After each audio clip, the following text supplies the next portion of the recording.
इतिहास साक्षी है कि पुण्य भूमि भारत की गाथा भारत की अस्मिता, गौरव और राष्ट्रीय स्वाभिमान के लिए विदेशी आक्रांताओं से संघर्ष की महान गाथा है। बर्बर आक्रांताओं ने भारत की आत्मा पर चोट करने और भारत का अपमान करने के लिए हमारी संस्कृति और आस्था के केंद्रों को ध्वस्त किया। सोमनाथ, काशी, मथुरा और अयोध्या के मंदिरों का तोड़ा जाना आज भी भारत की स्मृतियों में जीवित है। सन 1528 में अयोध्या में भगवान श्री राम के मंदिर का मुगल आक्रांता बाबर द्वारा तोड़ा जाना ऐसी ही एक अक्षम्य घटना थी जिसने सीधे भारत के सम्मान और आत्मा पर चोट की।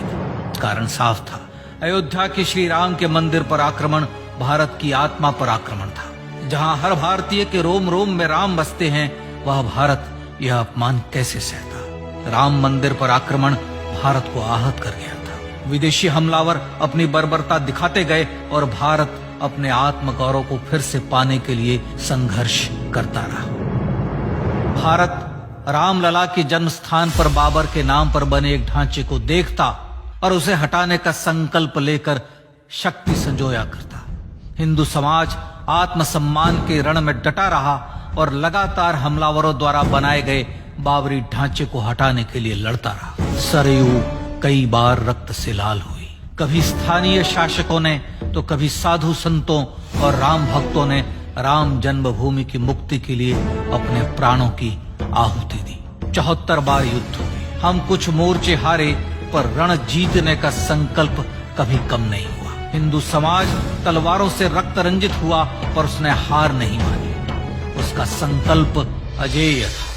15 अगस्त 1947 को देश की आजादी के साथ सैकड़ों सालों से चले आ रहे इस संघर्ष में नई ऊर्जा और एक नया मोड़ आया। अचानक 23 दिसंबर 1949 को बाबरी ढांचे में श्री राम लला प्रकट हुए। हजारों राम भक्त दर्शन के लिए उमड़ पड़े। तत्कालीन प्रधानमंत्री पंडित जवाहरलाल नेहरू ने उत्तर प्रदेश सरकार को श्री राम लला को विवादित ढांचे से हटाने का आदेश दिया। उत्तर प्रदेश सरकार ने अयोध्या के कलेक्टर को यह काम दिया और यह निर्देश भी कि जरूरत पड़ने पर वे बल का प्रयोग भी करें। अयोध्या के कलेक्टर ने सरकार को उत्तर दिया कि यह नरसंहार के बिना संभव नहीं है, और फिर भी वह ऐसा चाहती है तो किसी दूसरे कलेक्टर से यह काम करवा ले। परिणाम स्वरूप रामलला की मूर्ति वहीं विराजमान रही। विवादित ढांचे को बंद कर दिया गया। केवल पुजारी को सेवा अर्चना के लिए भीतर जाने की अनुमति थी। फिर भी राम भक्त विवादित ढांचे के बाहर से प्रभु श्री राम की आराधना करते रहे। भारत के हिंदू समाज के लिए चुनौतियां और बढ़ गई। मामला अदालत में गया। विपक्षी दलों द्वारा अदालत में भगवान श्री राम के अस्तित्व पर सवाल उठाए गए। उनके अयोध्या में ही जन्म लेने का प्रमाण मांगा गया। भारत का जनमानस अब आहत हो उठा था। आजाद भारत में भी हिंदू समाज को अपनी आस्था और श्रद्धा के लिए संघर्ष करना पड़ रहा था। चुनौतियों के इस समय में सन 1984 में विज्ञान भवन दिल्ली में विश्व हिंदू परिषद ने धर्म संसद का आयोजन किया। इस संसद में देश भर के संतों ने राम जन्मभूमि की मुक्ति के लिए आह्वान किया और राम जन्मभूमि मुक्ति यज्ञ समिति का गठन किया। धर्म संसद ने राम जन्मभूमि की मुक्ति और वहां भगवान श्री राम के भव्य मंदिर बनाने के भारत के जनमानस के संकल्प को फिर से दोहराया। विश्व हिंदू परिषद के नेतृत्व में मंदिर निर्माण के लिए पूरे देश में अभूतपूर्व आंदोलन की शुरुआत हुई। श्री राम जन्मस्थली मुक्ति यज्ञ समिति के साथ देश भर में राम जानकी की रथ यात्राएं निकली। राम लीलाओं में राम कथा के माध्यम से भारत का आम जन फिर से जुटा। अब सबके मन में एक ही प्रण था, एक ही लक्ष्य था। अयोध्या में जन्मभूमि पर भगवान श्री राम के भव्य मंदिर का निर्माण। सन 1989 में विश्व हिंदू परिषद द्वारा गांव-गांव से रामशिला पूजन करके अयोध्या भेजी गई। 2,75,000 गांवों से रामशिलाएं अयोध्या पहुंची। भव्य राम मंदिर के हिंदू समाज के अन्य प्रमुख नेताओं के निर्णय के अनुसार अनुसूचित जाति के प्रमुख नेता श्री कामेश्वर चौपाल ने 9 नवंबर 1989 को मंदिर निर्माण का पहला पत्थर रखा। राम जन्मभूमि पर मंदिर निर्माण के लक्ष्य की पूर्ति के लिए सन 1990 में सोमनाथ से अयोध्या के लिए श्री लाल कृष्ण आडवाणी ने रथ यात्रा की शुरुआत की। देश में जन भावनाओं का ज्वार उमड़ने लगा। श्री लाल कृष्ण आडवाणी के रथ यात्रा के साथ साथ मंदिर के लिए जन समर्थन बढ़ने लगा और छद्म सेकुलरवाद बेनकाब होने लगा। इस जन आंदोलन को रोकने की तमाम कोशिशें हुई पर सब व्यर्थ हुई। विश्व हिंदू परिषद ने देशवासियों से अयोध्या में जन्मभूमि पर मंदिर निर्माण के लिए 30 अक्टूबर और 1 नवंबर 1990 को कार सेवा का आह्वान किया। परिणाम स्वरूप लाखों राम भक्त कार सेवा के लिए देश के कोने कोने से अयोध्या आए। इससे देश की एकात्मता का विराट दर्शन हुआ। कार सेवकों को रोकने के लिए उत्तर प्रदेश के तत्कालीन मुख्यमंत्री श्री मुलायम सिंह यादव ने अयोध्या में परिंदे को भी पर न मारने देने की घोषणा की। स्थितियां गंभीर हो गई। अयोध्या से 100-200 किलोमीटर दूर रेलगाड़ियां रोक दी गई। अयोध्या युद्ध भूमि बना दी गई। मार्ग बंद, रेल बंद, चप्पे चप्पे पर पुलिस।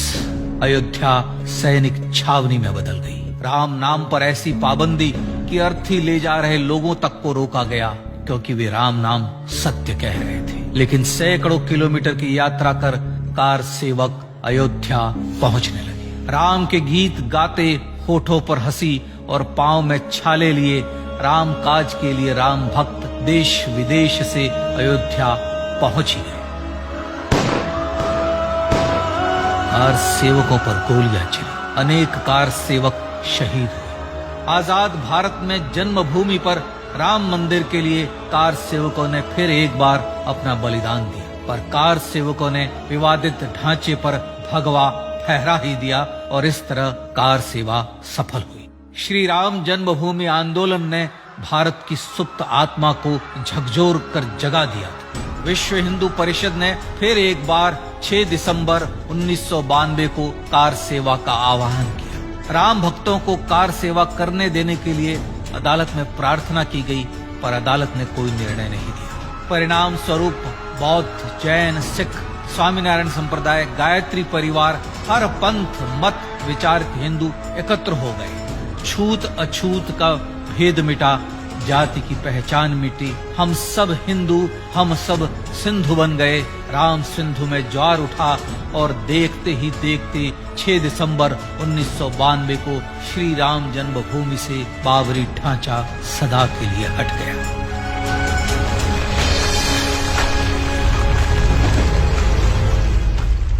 यह क्षण शौर्य, न्याय और सत्यमेव जयते का क्षण था। यह तो धर्मस्ततो जय का क्षण था। पर संघर्ष की गाथा यहां जाकर भी नहीं रुकी।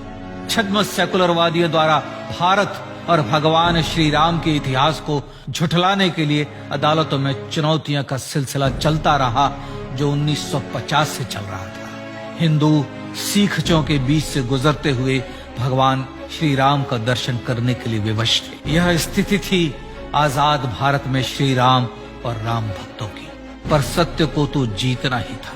आखिरकार देश के सर्वोच्च न्यायालय के 5 जजों की खंडपीठ ने 9 नवंबर 2019 को ऐतिहासिक निर्णय दिया और यह कहा कि अयोध्या जन्मभूमि परिसर की पूरी 67 एकड़ भूमि रामलला की। और न्यायालय ने भारत सरकार को जन्मभूमि पर मंदिर बनाने के लिए एक ट्रस्ट बनाने का आदेश दिया। सर्वोच्च न्यायालय के आदेश के अनुसार भारत सरकार ने 5 फरवरी 2020 को श्री राम जन्मभूमि तीर्थ क्षेत्र नाम के ट्रस्ट का गठन किया और राम जन्मभूमि न्यास की भूमि जो सरकार द्वारा अधिग्रहित की गई थी, उसे ही नवनिर्मित न्यास को वापस दे दिया गया।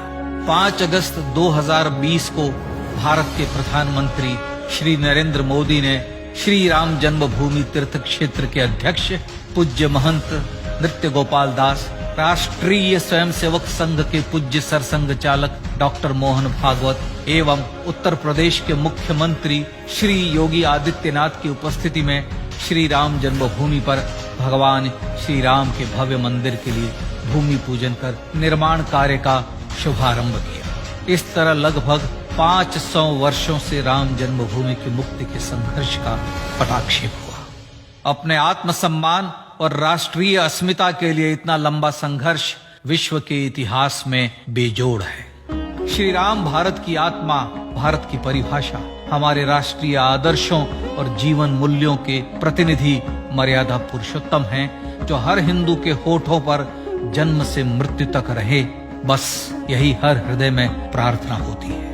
राम भारतीय राष्ट्रीय स्वाभिमान और आसेतु हिमालय से समुद्र पर्यंत तक जन जन को एकात्मता के बंधन में बांधने वाले रक्षा सूत्र है। अयोध्या स्थित श्री राम जन्मभूमि पर बाबर का हमला वास्तव में भारत के स्वाभिमान और राष्ट्रीयता पर हमला था। प्रधानमंत्री श्री नरेंद्र मोदी द्वारा श्री राम जन्मभूमि पर राम मंदिर का पुनः निर्माण न केवल बाबरी मानसिकता का पराभव है, बल्कि संपन्न, सुखी, सुसंस्कृत, सर्वशक्ति संपन्न स्वराष्ट्र का सूर्योदय भी है। यह उस राम राज्य की दिशा में वह कदम है जिसकी अभिलाषा राज राजेंद्र चोल, कृष्णदेव राय, छत्रपति शिवाजी महाराज से लेकर महात्मा गांधी तक ने की थी।